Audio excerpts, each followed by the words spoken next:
Good afternoon. I'd like to welcome you to the fourth in the fall colloquium series of the Center for Studies in Higher Education. I'm Michael Nacht, Interim Director of the Center. It's a great opportunity to introduce my colleague and next-door neighbor at Goldman, Jesse Rothstein. Before I do, just one bit of coming attractions. The next colloquium is next Tuesday, the 18th of March, and it's kind of a special treat. It's California State Senators Lonnie Hancock and Carol Liu, and the subject is public universities and the legislative process. So it's kind of quite important to our livelihood. So you really might want to come. That will be held at the Social Science Matrix. It's the 8th floor of Barrows. And it's also not at a normal time. It's 3 to 4. So to summarize, next Tuesday, 3 to 4, Barrows, Public Research Universities and the Legislative Process. Okay. And Carol Christ, our Provost and Executive Vice Chancellor, will be hosting. So today we're going to hear from Jesse Rothstein, who's a very distinguished economist and public policy analyst.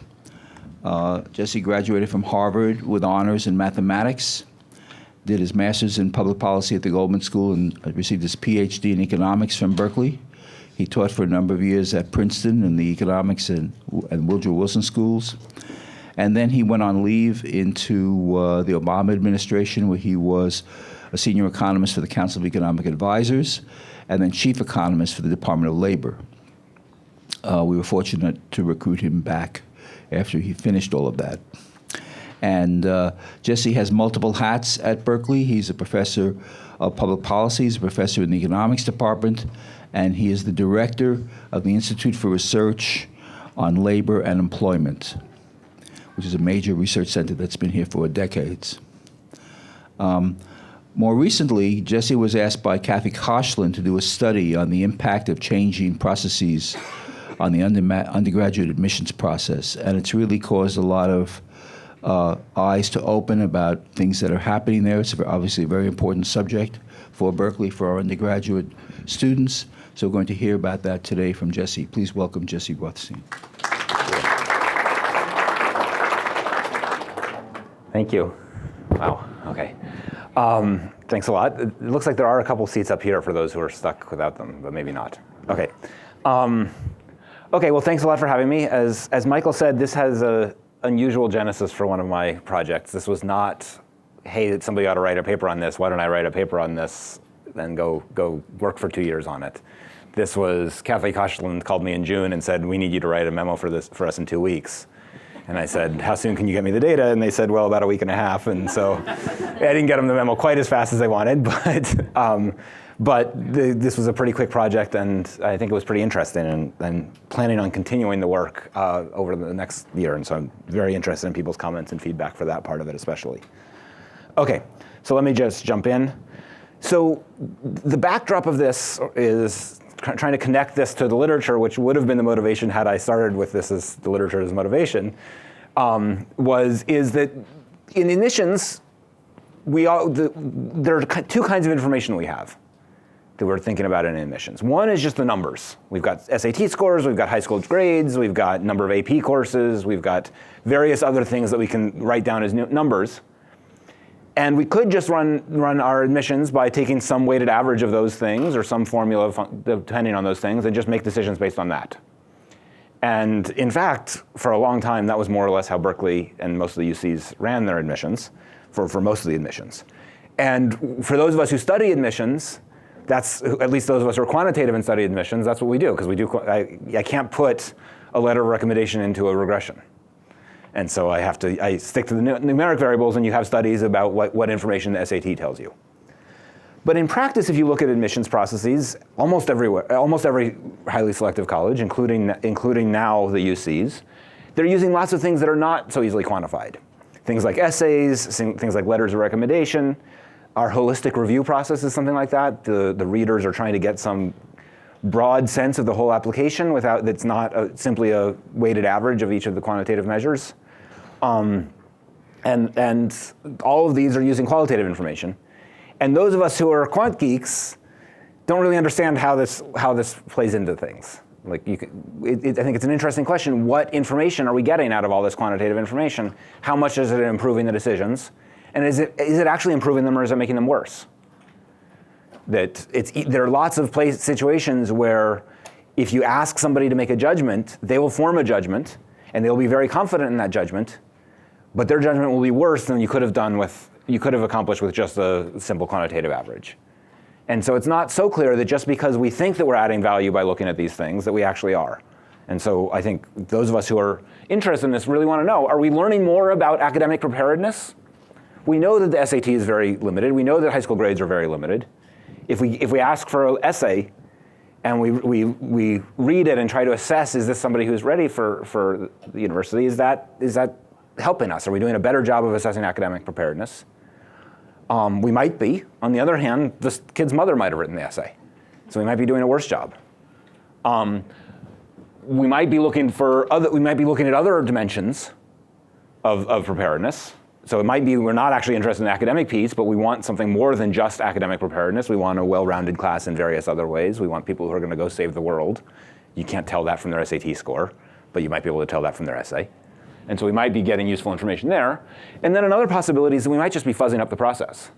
And that actually, given the jurisprudence in this area, that might be a desirable trait, is to, if you can just add deniability to the decisions, that may be one of the roles that this kind of information is playing. And so those are, I think, interesting questions that I would really like to know more about. Turns out that Berkeley gives us a nice natural experiment for this. This is not, I think, wasn't really what was intended, but what actually happened. So over time, Berkeley has become much more selective. At this point, less than 20% of students who apply are admitted. That's down quite a lot from what it used to be. That's mostly because every selective university has gotten much more selective over time. But in any case, it is. And the quantitative measures we have, I think you can make a reasonable argument that they're just not so useful when you're making distinctions up that high in the distribution. To make the kind of reductio of this is that in graduate economics admissions, until recently when they rescaled the GRE, we wouldn't look at anybody who didn't have a perfect score on the math GRE. Because 6% of applicants had a perfect score on the math GRE, and we didn't admit that many applicants. 6% of test takers got it, and out of people who were applying to econ programs, it was much more than that. And so we just wouldn't even look at somebody who got I think it was a 179 instead of a 180. That's crazy. On the other hand, it's not so clear. Well, it's crazy for two reasons. One, it's crazy because it means that this measure is totally useless. But it's also not so clear that a 179 and a 180 are meaningfully different from each other. And so we really need more textured information if you're going to try to make these very, very fine distinctions. Another version of this is people talk about how Harvard could admit a class of all valedictorians several times over. You're going to need more than just whether somebody's a valedictorian to make these decisions. So in any case, relatively recently, the Senate Committee on Admissions, Enrollment, and Preparatory Education, AEPE, decided that the way to do a better job is we should start asking for letters of recommendation. That would give us some texture that we don't really have otherwise. And we should start using that in admissions. And if we're going to only admit 20%, we're not going to be able to make informed decisions without some more qualitative information like that. This was not happily welcomed by the powers that be within the UC for kind of two reasons. One is, the stated reason is there's a concern, and I think it's a legitimate concern, that students who come from disadvantaged backgrounds might have trouble getting good letters. That if your family knows Senator Feinstein, you'll get a letter from Senator Feinstein and you'll get in. And if you go to a school where there isn't a guidance counselor, or where there's a counselor who's responsible for 3,000 students, you might have trouble getting somebody who can even write you a letter. And if you get a letter, it won't be a very good letter. And so this might kind of advantage the advantaged. That's one reason. Another concern is that changes that we make here tend to bleed over to the other UCs. And if it might not be so bad for Berkeley to start asking for letters of recommendation, because most of the people who are applying to Berkeley are already applying to private colleges anyway that also require letters. And so the marginal cost to having your letters sent to one more place is pretty low. But if Riverside started asking for letters, most of their applicants are not getting letters of recommendation sent anywhere. And so we would be creating an enormous unfunded mandate for the state's guidance counselors if all of the UCs started asking for letters. So I think that was part of the resistance. In any case, the system didn't like it. And so we were told, no, you can't ask for letters. And we worked out, and then there was a fight about who actually has the authority to make these decisions. And we wound up with a resolution, which is for the people who applied in fall 25, who started school here about a month ago. The way it worked is that people applied without letters of recommendation, and the applications were going to be scored initially. And they were scored into yes, no, or maybe.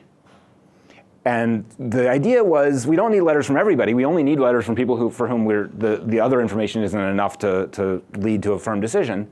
So after we get that scoring, we're going to go ask the maybes for letters. Okay? Which is a weird process. I think it probably made it much more costly for the state's guidance counselors, because instead of being asked for letters when people were submitting their applications, they were asked in January when they thought the nightmare of admission season was over. But in any case, they were asked to do that, and we hoped that they had already written them and they could just upload them. And then we do 2 reads for each of these applications. And the second read, we get to look at the letters, if we have them. Okay. Now, part of the compromise was that some of the students who were asked for letters didn't submit them, and then we would read the application without letters, and we would try not to pay attention to the fact that they failed to submit letters and try not to penalize people for that. So you weren't ruled out if you didn't have letters. It wasn't a requirement, but you were strongly encouraged. Okay. And so what I'm going to do what I'm going to present here, and what I tried to do this summer, is try to use this to understand what was the impact of letters. How did they change the decisions? And so the basic question is, how did the request for letters influence the admissions decisions? One possibility is that it disadvantages the people who are already disadvantaged, because we asked them for letters, they couldn't get them, or they could only get bad ones, and we didn't let them in, but we would have let them in if we hadn't had letters from them. Another possibility is that there are students who just didn't look very good on the numbers, but actually were strong enough for us to want them, and the letters gave them a chance to show that. So it could go either way, what the net impact of this is. And so that's what I tried to answer this summer. What I think the really interesting questions are what is the information that the letters are providing? If we conclude that the letters are actually changing decisions, what about the letters is changing decisions? Is it whether Senator Feinstein wrote it or whether somebody we'd never heard of wrote it? Is it the length of the letter? Is it how much personal texture there is? Or is it the number of grammar errors in the letter that influence the decision? I think for those of us who are really quant geeks, it's really interesting to understand how this qualitative information affects the process and what aspect of it does. And it's true beyond just looking at college admissions. What do cover letters do in job applications? What do references do? What is the information here? There's been a long-standing concern that a lot of these things amount to old boys networks that allow people who have stronger connections to do better. And I think there's an opportunity to learn that from, at least in this area, from this. So that's what I want to get at. And then another question I want to get at is we're going to find that some people who would have been admitted without letters were not admitted because of the letters. And potentially we may find that people who wouldn't have been admitted without letters were admitted because of the letters. Maybe I just said the same thing twice, but both letters can improve somebody's decision or hurt their decision. Are the people who are pulled in the people we want to be pulling in, or are the people who are pushed out the people we want to be pushing out? I think we want to be agnostic about whether this actually led to better decisions, even if we can find that it led to different decisions. Now, the only way to assess that is to have some measure of whether it was a good decision or not. And the conventional way of doing this is to look at first-year grades, not because first-year grades are a perfect measure, but because we're impatient. And we don't want to wait to see whether people graduate or wait to see whether they go save the world. And so in a year, we'll be able to look at this class's actual results as first-year students. And in 2 years, we'll be able to look at the next class's results as first-year students. And then we can kind of see whether the decisions we made with these letters are better or not. And that'll be down the road. Let me get into this one. Now, what makes this challenging is that Berkeley changed everything in 2016 or 2015. It's not just that they added letters. They also eliminated something called augmented review, which was a special kind of program where some applications were pulled out for extra consideration of people, essentially of students who we thought were especially disadvantaged and might not be treated fairly by the normal process. Those students were actually asked for letters even before. So this isn't totally unprecedented to ask for letters. But it was a much smaller share of the applicants. Another thing we did is we used to score people on roughly a 5-point scale. When we read the applications, the readers would give it 1, 2, 3, 4, 5. And I think that the judgment was made that was leading people to make fine distinctions that didn't matter. And so they switched to a yes, no, maybe decision scoring, with the idea that if somebody's a no, we don't need to know whether they're a real, absolutely no, or just no. And either way, they're not getting in. And if somebody's a yes, we don't need to know where they are in the ranking of yeses. We just need to know they are getting in. And so I think the thought was that by using this scoring system, they would focus people's attention on the decisions that mattered. We also added scoring, separate quantitative scoring on holistic or non-cognitive factors. People were, in addition to being asked to assess yes, no, maybe, they were also asked to assess, I think it was 10 different non-cognitive factors and whether the applicants showed strength in that. Another change is that where in the past we'd read some applications only once and then decided this decision is clear, we read every single application twice. Sometimes 3 times, because we also added faculty readers last year, where in the past we had just left it all to admissions. Another piece of it is the admit rate went up last year. In the past, the previous year we admitted 18.8, we admitted 21.1. That's going to lead to changes in outcomes just because we, in some sense, have a lower bar.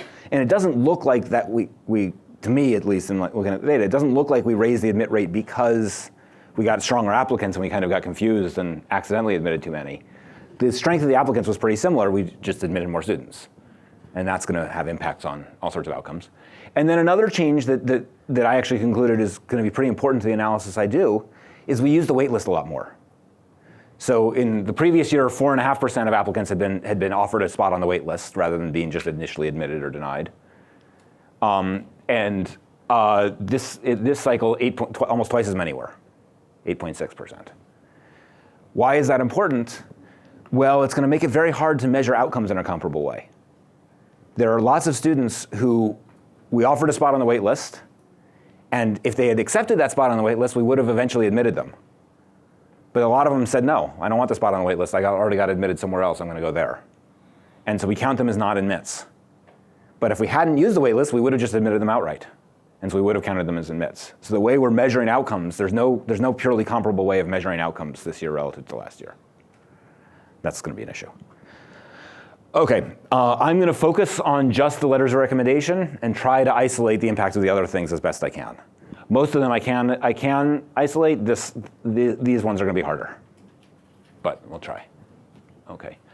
So just to give you a sense of the overall picture, roughly 80,000 students apply to Berkeley every year. 80,000. So clearly it's going to be an enormous process to do this, and most of the decisions are going to have to be made fairly quickly. Of those 80,000, we admit about 14,000, between 13 and 14. And again, we admitted about 1,000 more this past year than the year before that. The admission rate went up a little bit. Of the 80,000, about 45,000 are California residents. And by the way, I'm excluding recruited athletes from everything I show you. They are admitted under different processes, and let's not go there. Okay, and of the California residents, about 20% are admitted, and again, that went up. Okay? Historically, we've looked at 4 different measures of underrepresented groups to try to track whether the process is kind of working fairly. One is we can look at whether the family income is below 40,000, and about 30% of applicants are in that category.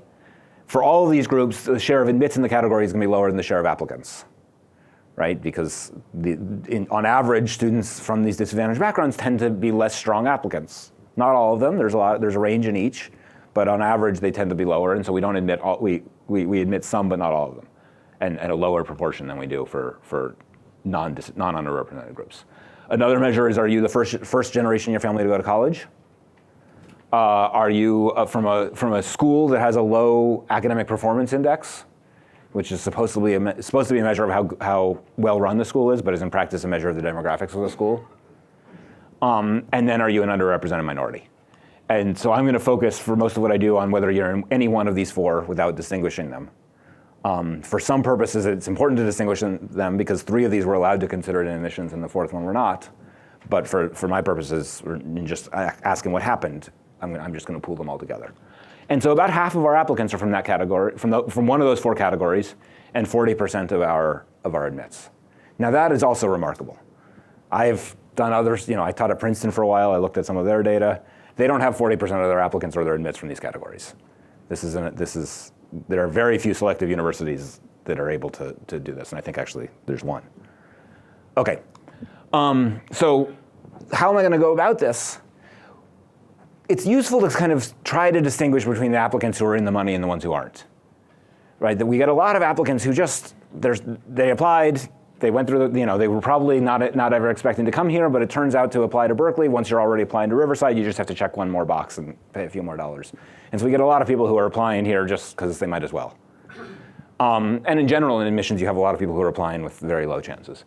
And so it's useful to try to distinguish how good somebody's chances are. And so what I'm going to do is do something that the admissions office does, which is take all the quantitative measures that we can code up and put into a statistical analysis package, and use them in 2015 data to predict which applicants were given first-round admissions offers. They were just admitted, they weren't offered the wait list, we just said, yes, we want you. Okay? And so for each applicant in 2015, I can give a probability, given your numbers, what's the chance you would have gotten a first-round admissions offer? So I'll do that, and I can do that for the 2016 applicants also.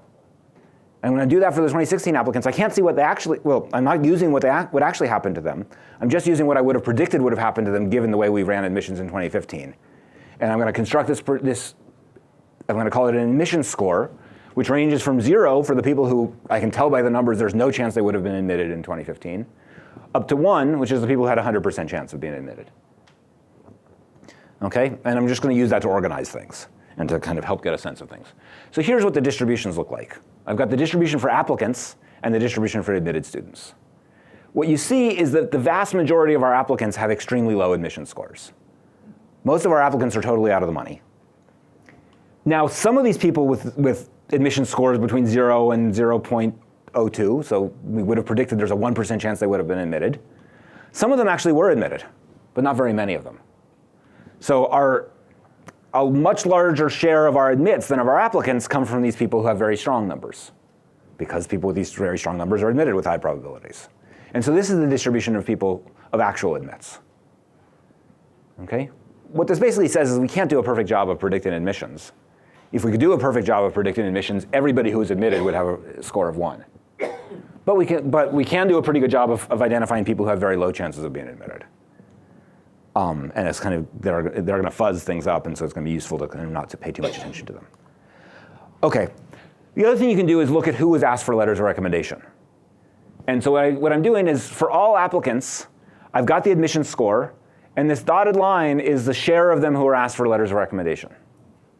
And what you can see is that overall, a pretty large share, well, if you have admission scores above about 0.3, there's something like a 60% chance or more 60% chance of being asked for letters.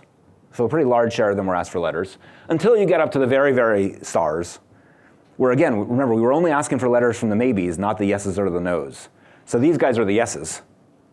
We knew based on the first read we were going to admit them, so we didn't bother to ask them for letters. So these guys, only a third of them were asked for letters, but through the middle of the distribution, the share asked for letters was pretty high. On the other hand, almost all of our applicants are over here. And for the people over here, 10% of them were asked for letters. Now, does that mean we weren't giving them a chance that we should have given them? I don't know. Most of these were pretty far out of the money. It's not so clear it's worth putting the time into reading letters if you're going to get 40,000 applicants and you have somebody who, based on the numbers, it's clear they're not going to make it. It's not so clear. If you do this for underrepresented groups, you get a pretty similar pattern.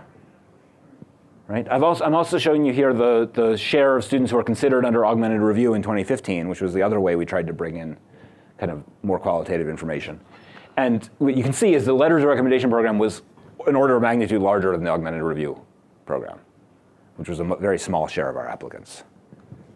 Okay, that there's no point where basically more than 10 or 20% of applicants were considered under augmented review. Okay. So overall, we asked about 14,000 students for letters of recommendation. This is all of our in-state applicants. It's about a third of our applicants. So even though it looks like it averages about 50, 60%, so many of our applicants are over here that it's only about a third. And among underrepresented groups, we asked about 6,000 for letters, or about a quarter of the applicants. Turns out the way we did it, we can track whether they asked somebody for letters, because the way we did it mechanically is we asked them to type in the email addresses of people who should be asked for letters, and then those people would get an automated email asking them to upload it. Greg, correct me if I get any of this wrong, but I think this is right. Okay, so of the people who were asked, 88% of all applicants and about 85% of the underrepresented applicants actually asked somebody for letters. A slightly lower share asked for 2 letters, which is what we were hoping they would do. Some just asked one person for letters. And then almost everybody who asked for letters got at least one in. Right? And so about 73% got 2 letters, slightly lower for the underrepresented groups, but that's pretty close to the request numbers. So it looks like what happened is some of the students who were asked for letters just never bothered to put in anybody's address. We don't know whether that's because they didn't have anybody who they knew who would write them a letter, and so they didn't have an address to put in, or whether it's or because they just knew they already knew at that point they'd gotten in early decision somewhere else and they just weren't interested. But for whatever reason, some of them don't request letters, but then once they request letters, we get the letters with a pretty high probability. So almost everybody who was asked actually returned them. The other thing you can notice is that these numbers are a little bit different, but they're not that much different. It doesn't look like our underrepresented students had a dramatically harder time identifying people to get letters from than the non-underrepresented applicants. Okay, and then outcomes, 40% of them were initially admitted, basically admitted in the first round. Another 19% were offered a spot on the wait list, of which a good chunk of them said no. In order to be when you were offered a spot on the wait list, you then had to click, say, yes, I want to be on the wait list. And some of the people who were offered said no. Again, that's probably because they'd already been admitted somewhere else, and they knew that they didn't think it was worth the trouble. In any case, if you add up the people who were admitted initially and then the ones who were eventually admitted off the wait list, 46% were. And again, it's slightly lower for the underrepresented groups. Okay, so let's get into how the letter of recommendations were requested. It's a completely cockamamie way of doing it, which turned out to be extremely useful for trying to study the program. So for those of you who are economists or talk to economists, this is the most beautiful regression discontinuity you'll ever see. Okay, so what did we do? The idea was we were going to read each application once, score them as yes, no, maybe, and ask them maybes for letters. But when you have 40,000 applicants, it's hard to read them all once. It takes time. And we knew the longer we waited to ask for letters, the harder it would be to get them back in time. And so we tried to speed up the process. And again, I was not at all part of this, so I don't mean to be, I wasn't part of these discussions. This is all what I've learned after the fact. But it seems like a reasonable approach. What they did is they said, let's figure out a mechanical way to figure out who are the maybes. Let's use the 2015 data to predict what the read score would have been if we had read them according to the way we read them in 2015. So we're going to use the 2015 data, regress the read score on all the quantitative measures we have, and generate a predicted read score. And we're going to classify those predicted read scores into yes, no, maybe. And if somebody got a maybe on that, we're going to ask them for letters, even if we haven't gotten around to reading their application yet. So there are 2 ways to get asked for a letter. One is to get read and get a maybe. And the other one is for basically a weighted average of your numbers to say, you look like a maybe, we're going to ask you for letters also. And in practice, 80% of the letter recommendation requests came from this second method, this mechanical method. Okay, and 40% of them came from the other approach, and there were some people who got identified by both of them. They only got asked once, but. Okay, so what does this mean? Well, here's the predicted read score we generated from them based on the 2015 data and their numbers. And we scored them on a 1 to 5 scale. And the actual scoring was, we didn't give somebody a 1.732. We gave them a round number for the most part. But if we're generating a predicted score out of a regression is not a round number. It's going to be continuous. And we had a lot of x's in this, so it really is a continuously distributed variable. But then we had to classify those predicted scores into yes, no, maybe. And so we said that everybody who's between this line and this line, we're going to call a maybe. What that means is that there are people who had a predicted read score of, right here, just to the left of this line. If their numbers gave them that, they got asked for a letter with probability 1. On the other hand, if their predicted read score was just a little bit worse, maybe they had 10 less points on the SAT or 0.01 lower high school GPA, they wound up with a predicted read score over here, and there was only a 25% chance they would be asked for letters, and that happened because somebody actually read their application and called them a maybe. And so we're going to get this enormous contrast in the way people are treated based on this pretty arbitrary distinction about which side of the line they fell. That's a regression discontinuity. We can then compare the admissions outcomes for the people right here and the people right here and infer that if they are different, that must be because they were treated differently in the letters process, because in every other way they're the same. Right? If you were looking at their applications, you wouldn't be able to tell which side of the line they were on without going through a lot of trouble to average these 100 different variables that were used to construct the score. Okay, and then the same thing here. And the way the scores were done, lower numbers are better. So these are our really strongest applicants, and then these are the weaker applicants. Okay, so we're going to be able to actually do two regression discontinuities. One is the people who are on the threshold between yes and maybe. So these are pretty strong applicants. If they were a little bit weaker than this line, they got asked for letters automatically, and if they were a little bit stronger, they only got asked for letters with about a 50% chance. And then, so these are marginal, but on the strong side of marginal.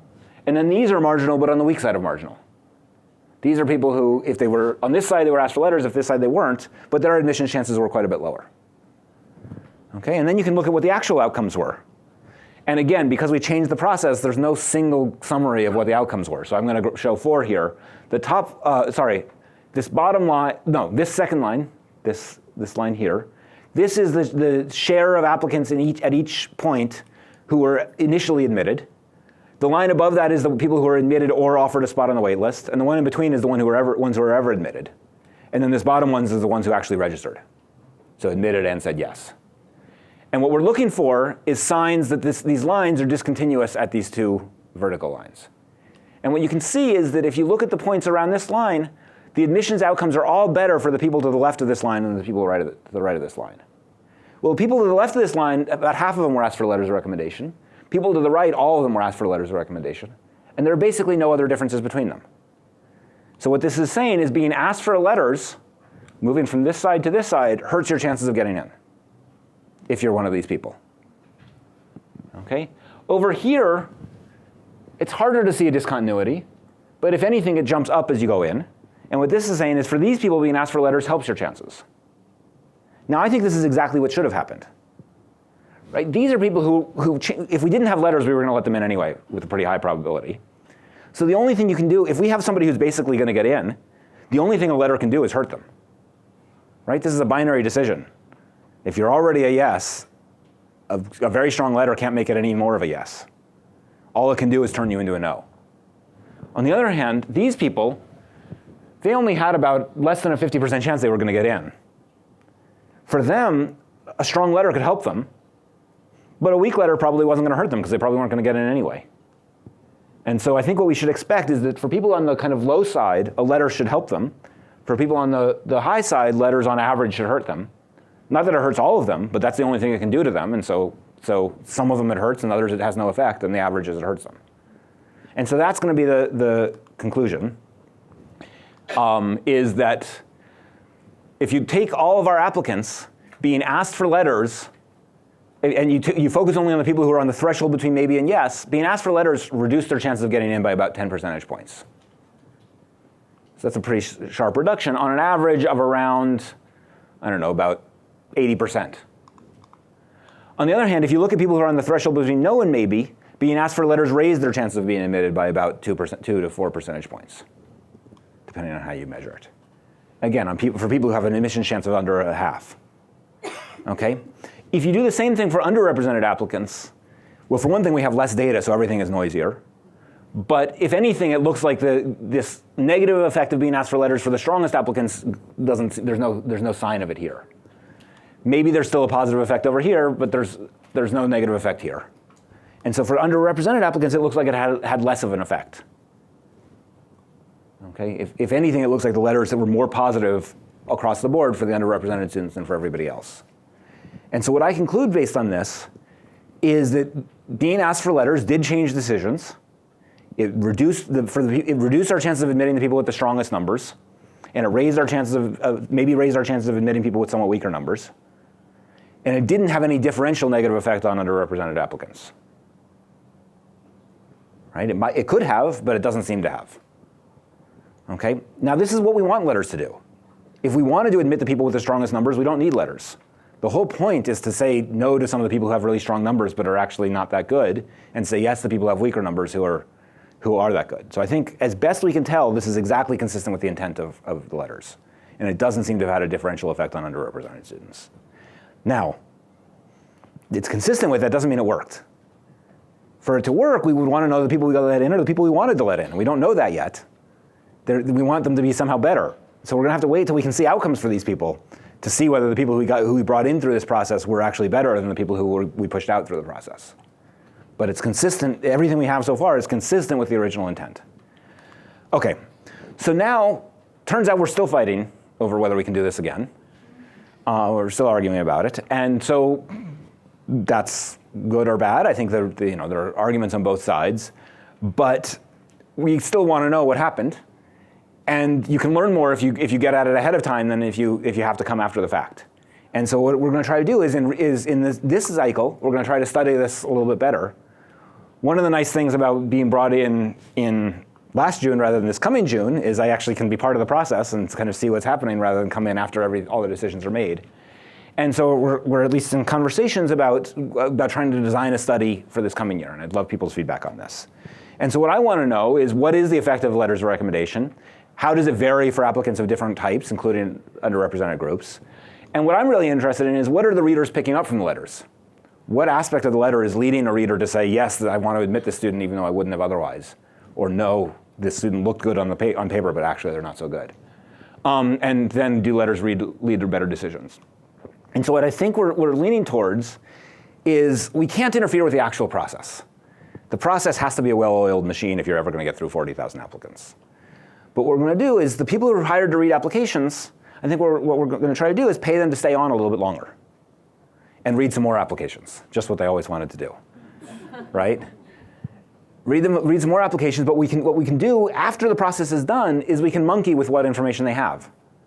So we're going to take an applicant who actually submitted letters of recommendation and then read the application again without the letters and compare the score that the reader gave without the letters to the score that some other reader gave with the letters.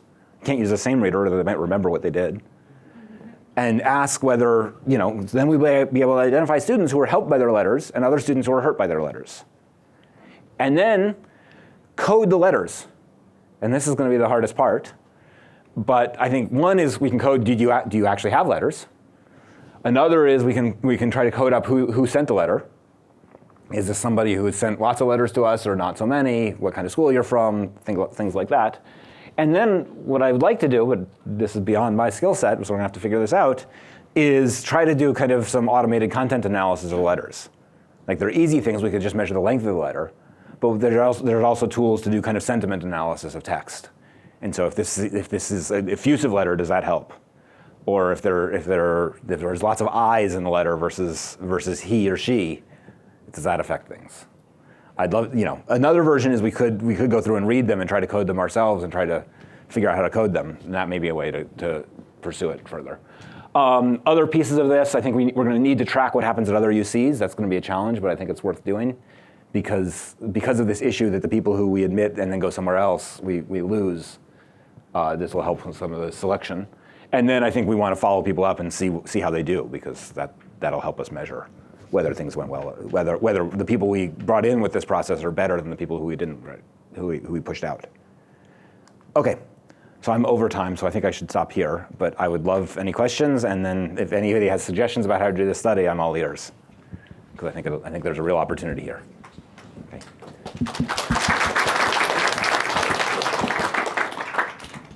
Thanks, Jesse. I'll also, in full disclosure, my name is Greg Dubrow. I work in the Office of Undergraduate Admissions. I helped supply Jesse with a lot of the data. And just maybe this will help guide some future questions. I just wanted to clarify a couple of things about the letters. We did have a worry about maybe some students from under-resourced schools, but it wasn't so much that they wouldn't have access to people like Dianne Feinstein. In fact, Susan can back me up. We deliberately would say Those letters aren't the ones that help us. A, we required one letter to be from a teacher in an academic subject. And B, it could be somebody else who knew them well, and we put in the FAQs, don't give us a letter from Diane Feinstein if she doesn't know you that well. So the effect of that would be muted. So I think the concern would be the people who do know her. Right, but if the teacher, if the teacher's Yeah. rec was, so it would only go so far in that thing. Yep. And you made a point about the students who didn't request. We did find a pretty high correlation between students who withdrew their applications in January citing early admissions and not requesting letters. Yeah. So that was one thing that came out. And our admit rate, of course, went up because of the enrollment target increases. So there's some really, and that also drove the waitlist increase. So just clarifying some points in case other people had some questions about that. And Thank you. and maybe the negative effect of letters, I would just say that because those students and the high maybe, the things that tend to distinguish on the admits or the extracurriculars and the personal statements, the things that I couldn't quantify in my read score model, Yeah.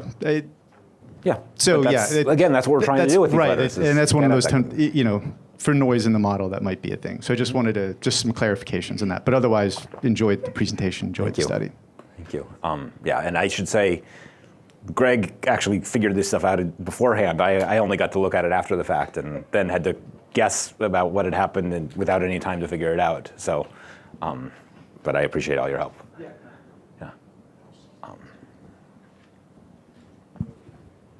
I thought I heard you say at the beginning that you were going to relate the admitted class of 2015 to grades they got at Cal to try and look at what the outcome was.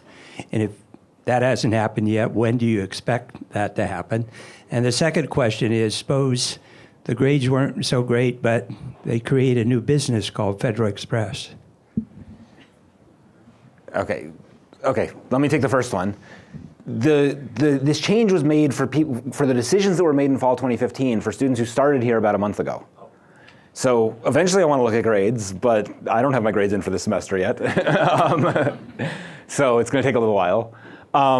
As for other things that's exactly what we're trying to look for. So I think what you meant by created Federal Express is not did we create a lot of business for FedEx because everybody had to send their letters here. They didn't, we uploaded electronically. But did somebody do something really impressive that's not captured by the quantitative measures? That's what we want to, that's the reason to gather this qualitative information. And so I think that's why you want it, and and the question is, did we succeed at that? I don't know who has, you have the mic, great. Okay. I may have missed this, but I was wondering, did you get a difference in the letter submission rate as a function of API schools' score?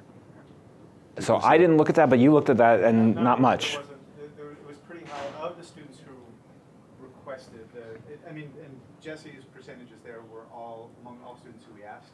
But of the students who we actually requested, the receiving at least one letter, those rates were in the 90s. And again, slight differences, 1 or 2%, but within kind of error, where you could tolerate for error. Yeah, so it looks like you can see here there's a slight difference in the chance of asking somebody for letters based on measures of disadvantage, where API is one of them. But once you ask somebody for letters, there's basically no difference in the chance that they actually produce them, which is interesting. So I have a question about the fact that you will be looking at 2017 in real time, and what effect do you think your experiment or your research will have on the actual process, and how might it be damaged in a way or influenced, especially if people know what your hypotheses are or some of the things that you might be concerned about, and how will that influence readers and others in admissions? I mean, do you have any concern about that? I do, and as you asked that, I realized I should have asked if there are any application readers in the audience and asked them to cover their ears. But we're not going to interfere with any of the actual processes. Every intervention is going to be after the decisions are made. So people might, I might have some impact by telling people that, oh, by the way, we're going to pay you for another month of work. But I hope that doesn't have a big impact. And it's true that knowing that I'm studying things could change what people do. I think that would be true whether or not I was doing a study, because everybody knows that this is a hot issue and that the study was going to happen. But Yeah, but Yes. knowing that you'll have access to read scores, for example, and that you can scrutinize it may Yeah. change the behavior of individuals. Could be. I mean, I think Maybe for the better, but what we're going to need to do is code things so that I don't know the people anyway. And of course, the nature of doing a study is I wouldn't go back to the people. So it's true that people will be scrutinized, and that it would be possible for me to identify that reader 17 did something differently, but I won't. But that will never be connected back to who reader 17 was. It's worth some thought and thinking about how else to do this. Okay. So I liked what you did with your broad definition of underrepresented groups. When I've done that, I've found some big differences between at least in terms of students, not necessarily applicants, who have only one of those characteristics versus those who have all of them. Did you disaggregate that and find any differences between those groups? I did a little bit of disaggregation of that. The problem is the sample sizes get too small to do this kind of regression discontinuity analysis. If you start to, even this group of pulling all of them together is on the low side for doing this. I think by being able to kind of look within a student and get the score with and without, I'll get a lot more precision, and it'll be more possible to do that. I couldn't get any information out of that with these data. So 2 questions. One, did you look at all at whether the being asked for a letter changes conversion rates between admits and showing up? Does kind of the activation of maybe I'm going to Berkeley do anything? And then the second question is, are you worried about the general changes on campus this year in terms of systems, buildings, et cetera, affecting the kind of grade piece of the new admits? So I didn't look at conversion rates, and the reason is that if we think that that letters affect who gets admitted, then I'm not comparing like to like by looking at yield among the admits. So I didn't do that except as a way of trying to come up with this might be a somewhat cleaner way of measuring who was actually admitted. So I don't know what the numbers are. There wasn't a big effect on conversion rates if you did that and ignore that issue, I think. Greg? I mean, it's worth the yields are fairly stable over time, especially with the California residential. They're all around 43, 44%. We can see scalings in income, API, and a whole range of other things. So that's in a way a good thing because it helps us do good enrollment modeling. But I don't know. It's possible there was. Right. Am I worried about grades being less informative this year than in other years? I don't know. I mean, there's always changes. And I'm more worried about the fact that grades are a pretty limited measure of what counts as a good admit. But I don't have a better way of doing it. I might have missed this, but what about across colleges? You missed it because I didn't say it. So one of the challenges is that we don't actually have one admissions process, we have several. And in particular, engineering and chemistry are pretty different from some of the others. If I'm remembering that right, at least engineering. I did do this conditioning on which college you were in, and I think some of the analyses I did just for letters and science, and it didn't wildly change the story.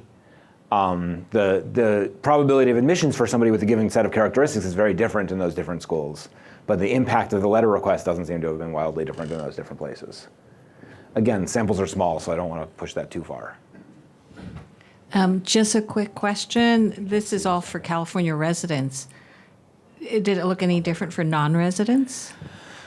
I didn't look at non-residents. In part, I never quite pinned down what we'd done with non-residents. Did we ask for letters from non-residents also? Okay, so I just didn't look at them. I just thought that seemed like a dimension that was likely to be changing pretty dramatically from one year to the next, and I didn't want to. I just didn't look at it. It's something we can do this coming year. So I have a question, Jesse, about the role of the models, both the model that you use to predict admission and then also the one that admissions use to identify people to ask letters. Because if you just do a straight regression of all of the various factors that we have in an application file, including things like family income or parent education level or whatever, factors that are associated with disadvantage, like low income or low parent education, would be aligned with a lower likelihood of admission because they are highly correlated with all kinds of other factors. But in our stated admission policy, those things are supposed to be considered as positives. And so I don't understand how that works when you're creating your model. I mean, presumably you're just observing, but I would worry that it might end up understating the likelihood of admission for a student that has characteristics that are positively recognized in the admissions process, but negatively correlated with your likelihood of having high GPA or SAT scores. So just to be clear, this model is a regression. So what it's trying to estimate is the difference between underrepresented and non-underrepresented student, or a low-income and non-low-income student, controlling for SAT and GPA and things like that. And so for many students, actually, the low income is positively correlated with the admissions outcome, conditional on all those other things, because we're already controlling for all those other things that it's negatively correlated with. Okay. What about Now, let me yeah. the model was very, very flexible. Both the model that I used and the one I stole it from the model that they had used to predict last year's READ scores. And so there are some low-income students for whom their combination of other numbers meant that low income was positively associated with the probability of admission, and others for whom it was negatively associated. So there's no single effect of low income on these things in the model. Let me say two other things about the role of the model. One, the model that I made to predict outcomes was just to help me understand this distribution. It obviously didn't play a role in admissions because it was made 6 months later, but also didn't play a role in the model. You're using it to make conclusions about the differences between the outcomes with the letters and the outcomes that might have happened without the letters. No, I'm not. I'm only using the predicted READ score from the model that was used to select on the letters. And in this model, a high number or a low number isn't what you wanted to be asked for letters. What you wanted was a middle number. And so even if there's some characteristic that tends to raise everybody's, that's going to push some people into letters and push some people out of letters in this process, because we're only asking the middle. It's a very unusual enterprise. We don't usually select the middle of a predicted outcome distribution, but in this case we did. And so even if there were some characteristic that pushed everybody's predicted READ score this way, kind of downward, made it worse, that would push some people from here into being asked for letters and push some other people from here into not being asked for letters. I suppose I could zero out all the disadvantage and ask what would people's chance of being asked for letters have been? Would for everybody who was disadvantaged, would they have been asked for letters if they weren't disadvantaged? That's a question we could have asked in this. If everything else was the same about them but not disadvantaged, I don't actually know which way that would go, but I suspect it wouldn't have much of an impact at all.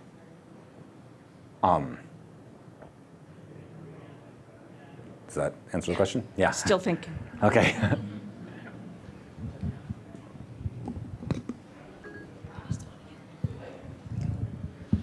Hi, I'd like to ask a question of either you or Greg about the UCLA-Berkeley comparison. Some of the concern about the changes in Berkeley process stem from that comparison. UCLA has become just as selective, if not now more so, than Berkeley, even though the diversity numbers are quite superior to Berkeley's on most of the dimensions that you've talked about.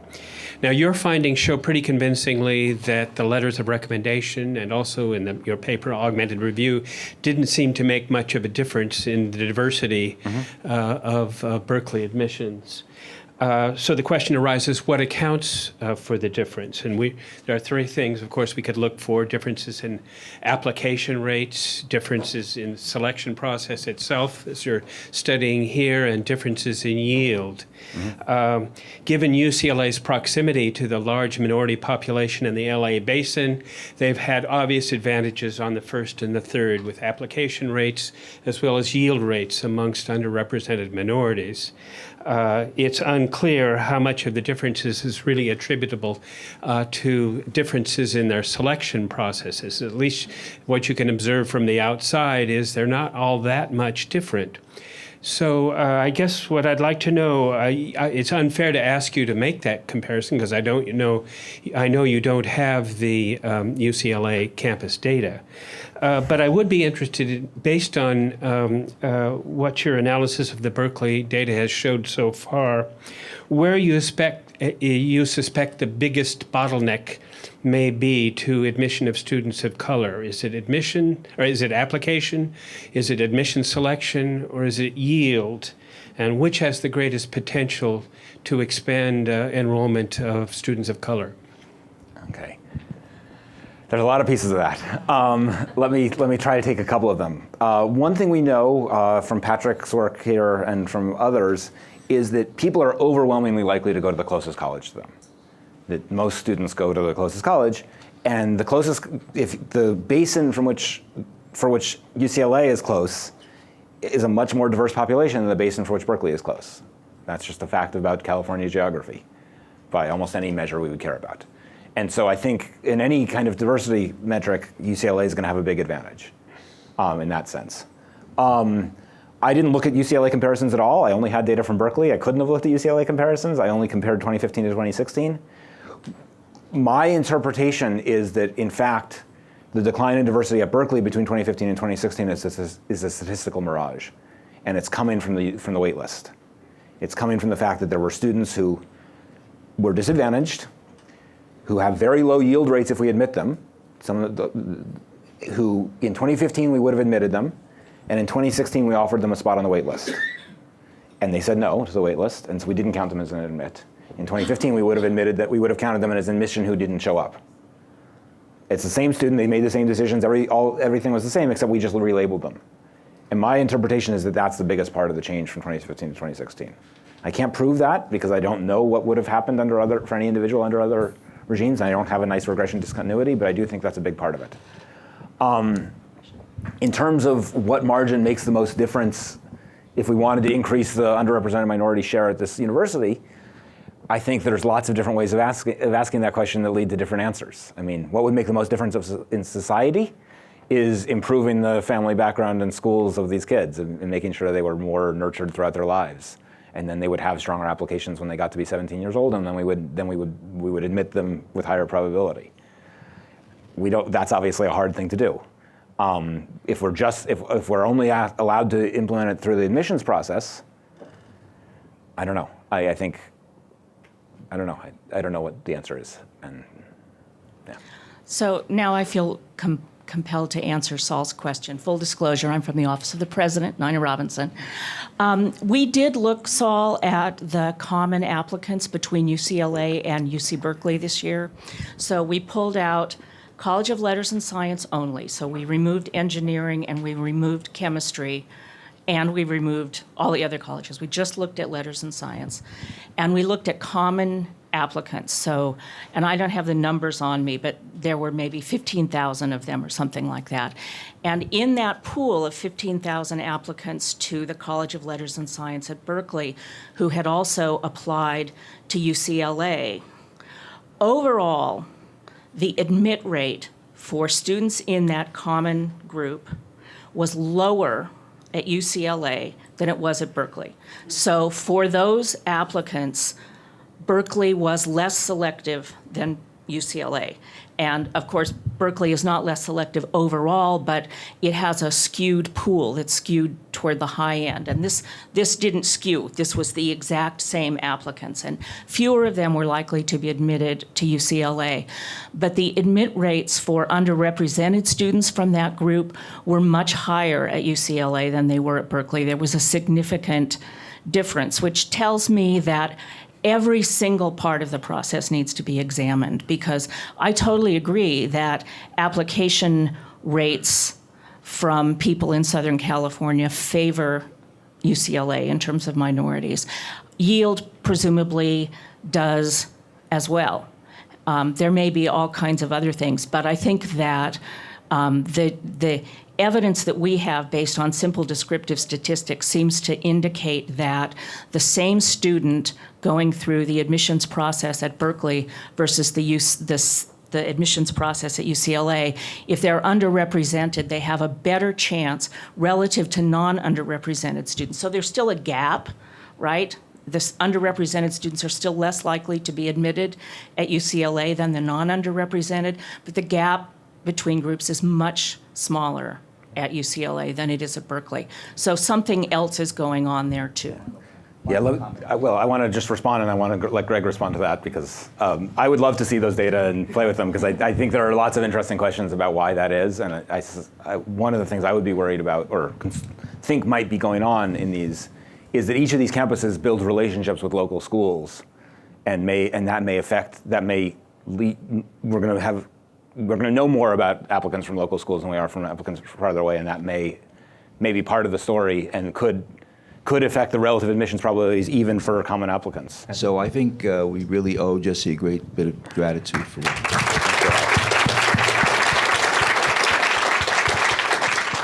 So 2 final points again. Remember, coming attractions next Tuesday, Lonnie Hancock and Carol Liu on legislative process and public higher education and funding of funding of public higher education in the Matrix, 8th floor, Barrows, 3 o'clock next Tuesday. And secondly, again, we shattered the image that there's no free lunch. It's right out there. Thank you very much.